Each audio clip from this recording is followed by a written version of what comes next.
교제살인범 심신미약 변론 이재명 후보는 사퇴하라, 사퇴하라, 사퇴하라, 사퇴하라. 이재명 후보는 인권 변호사, 시민운동가 코스프레하며 국민을 철저히 기만했습니다. 적각 대통령 후보직을 사퇴하십시오. 피해자와 남겨진 피해자 가족들 그리고 국민 앞에 무릎 꿇고 사죄하십시오. 검사 사칭, 음주운전, 폭력 등 본인 스스로 전과 사범인 것도 모자라 극악무도한 살인마의 편에 서온 이재명 후보는 즉각 위선의 가면을 벗고 대통령 후보직을 사퇴해야 합니다. 자, 그런가 하면 김진태 국민의힘 검증특위위원장은 이렇게 얘기했습니다. 2007년 성남 수정구 살인사건을 언급하며 연인관계 여성이 이별을 고하자 수차례 흉기로 찔러서 살해한 사건. 이재명 변호사 악마를 변호한 것이다. 자칭 인권 변호사는커녕 변호사 자격도 없다. 이런 흉악한 사건을 징역 15년 선고받게 했다. 내년 8월이면 만기 출소한다. 라고 밝혔습니다. 징역 15년이고 내년 8월에 만기 출소한다라는 김진태 의원의 얘기예요. 자, 검사 출신의 김광선 변호사님 나오셨습니다. 범인을 잡는 역할을 하다가 변호하는 역할도 하고 계시잖아요. 양쪽을 다 해본 사람으로서 자, 이 논란 특히나 김진태 의원이 잔인하게 연인을 살해한 그 살해범이 내년 8월에 만기 출소한다. 이거 일단 사실인지 여부 좀 확인해봐야 될 것 같아요. 네, 이제 저건 뭐 확인을 해봐야겠죠. 근데 뭐 만기 출소 여부가 중요한 건 아니라고 봐요. 저게 중요한 건 아니다. 그렇죠. 근데 저는 뭐 사실 뭐 노동이랄지 아니면 인권에 관한 변론도 많이 하지만 예. 사실 뭐 살인 사건이랄지 아니면 일반적으로 비난받을 만한 사건들이 사실 선임하러 와요. 아, 그래요? 네. 그러면 이제 최근에 한 것 중에 여러 가지 논란이 된 것 중에서 이제 부담이 가기 때문에 이건 선임하지 않겠다 해서 사실은 아무리 변호사 보수를 많이 주겠다고 해도 거부하는 사건들이 있죠. 굉장히 파렴치범이랄지. 그런데 변호사는요, 이제 악마 변호사 그런 얘기도 있지만 변호사가 어떠한 사람을 설사 아무리 파렴치범이라 해서 변론을 했다고 해서 비난할 수는 없어요. 왜냐하면 우리 이런 일이 있죠. 죄는 미워해도 사람 미워하지 마라. 그러면 사람 자체가 그렇게 범행을 하게 된 동기랄지 이런 거 보면 정신적이랄지 가정 환경이랄지 이런 게 있을 수 있어요.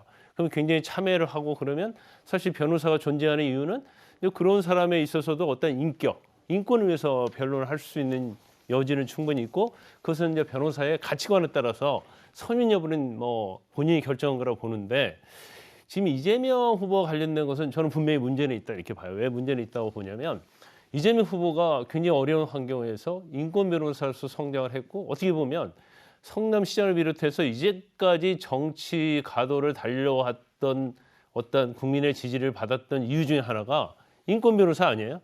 굉장히 큰 타이틀이 인권 변호사단 말이에요. 그러면 인권 변호사가 뭐 조카 사건 맡을 수 있다고 봐요. 거기까지는 저는 뭐 어느 정도는 왜냐면 친인척인데 맡을 사람이 없고 돈이 없는데 좀 부탁을 하면 안 맡을 수는 없어요.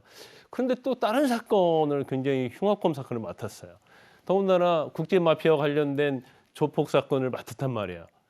그러면 우리가 이제까지 인권 변호사로 굉장히 존경을 받았고 그런 분들 중에서 이런 사건 맡은 분들이 거의 없어요. 문재인 대통령 인권 변호사로 알려져 있잖아요. 그런데 문재인 대통령이 저런 사건 맡았다는 얘기는 한 번에도 나오지 않아요. 물론 뭐 회사와 관련된 얘기랄지 경제와 관련된다랄지 이런 사건을 맡을 수 있겠죠. 그래서 적어도 저 부분은 이재명 후보에게는 굉장히 치명적인 약점이 될 수 있다. 그리고 향후에 있어서 마찬가지죠. 이제 대선 100일 이쪽 저쪽 남았는데 이제는 인권 변호사는 타이틀을 달기는 굉장히 어려워졌다. 오히려 인권 변호사라고 주장을 하면 할수록 저런 사건들이 생각이 나기 때문에 그래서 일반 변호사로서는 뭐 별 문제가 없을 수 있지만 본인이 인권 변호사를 굉장히 자랑스러워하고 어떻게 보면 선거에 있어서 굉장히 중요한 부분으로 이걸 어떻게 보면 뭐 자기 지지를 얻는 데 있어서 굉장히 중요한 요소가 될 수 있는데 앞으로는 좀 그렇게 하기가 어렵지 않나 싶습니다.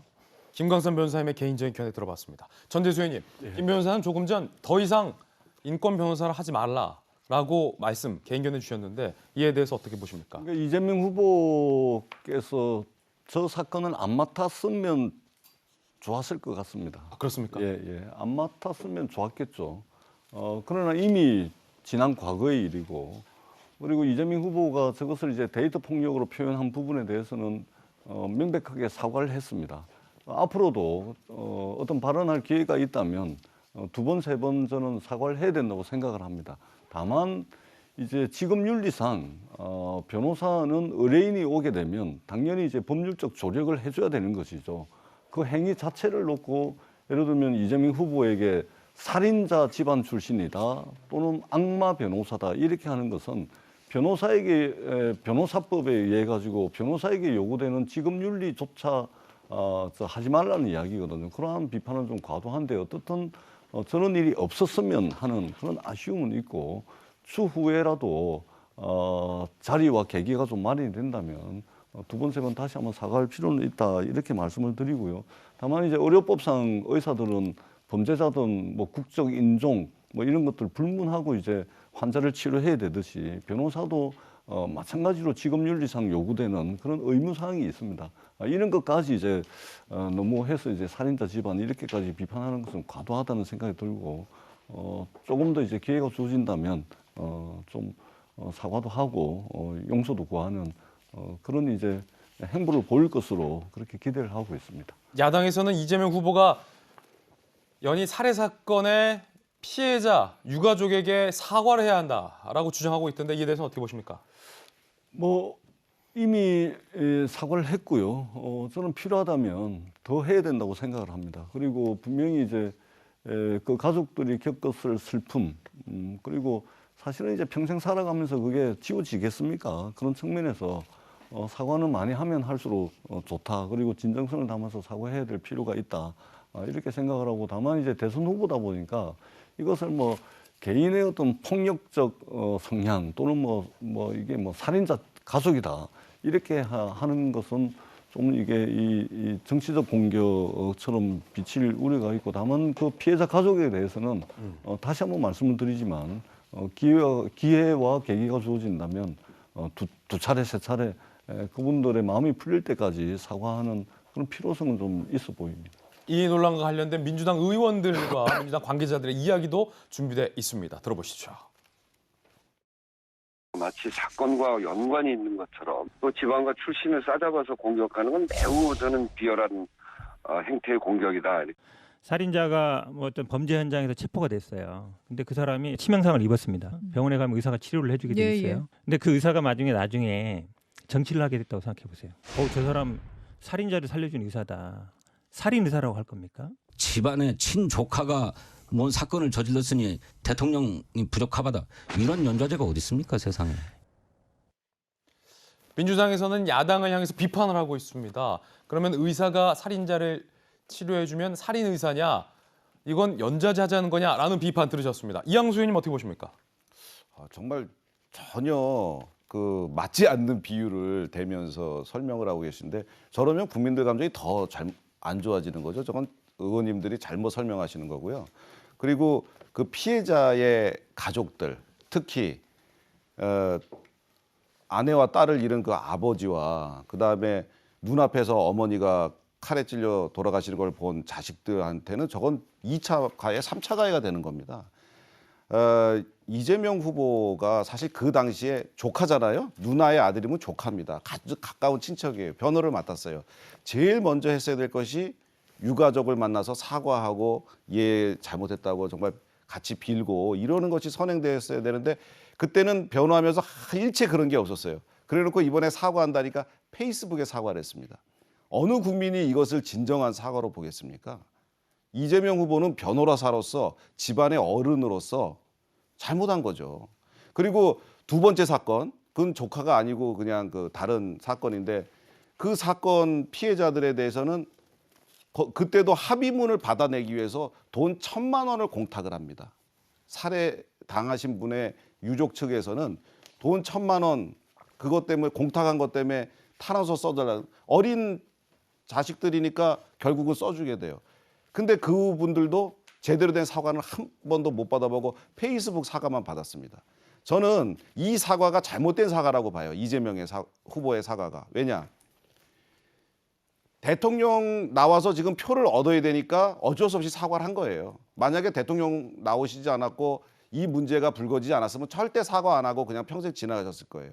저는 지금이라도 뭐 대통령에 도전하시는 분이라면 유족들 찾아가서 진심 어린 사과를 하시는 게 좀 바람직하다. 그리고 민주당 의원님들도 저런 상관없고 말도 안 되는 이유를 들어서 변호하시려고 하지 말고 이재명 후보께 우리 같이 가서 진정 어린 사과하자. 우리가 같이 옆에 서 있어줄게. 라고 얘기하는 게 훨씬 더 정치인으로서 맞지 않나 생각이 듭니다. 자, 이양수 의원님의 개인적 견해 들어봤습니다. 전재수 의원님, 예. 이 의원 이 말씀에 대해서 또 어떻게 보십니까? 뭐 일부 동의합니다. 동의하고 다시 한번 분명히 말씀드리지만 저도 이제 민주당 의원인데 민주당 의원들이 뭐 다양한 생각을 가질 수는 있습니다. 조금 전에 인터뷰했던 그분들은 이제 그렇게 말씀을 하시고 그는 제 입장에서는 사과가 우선이 돼야 됩니다.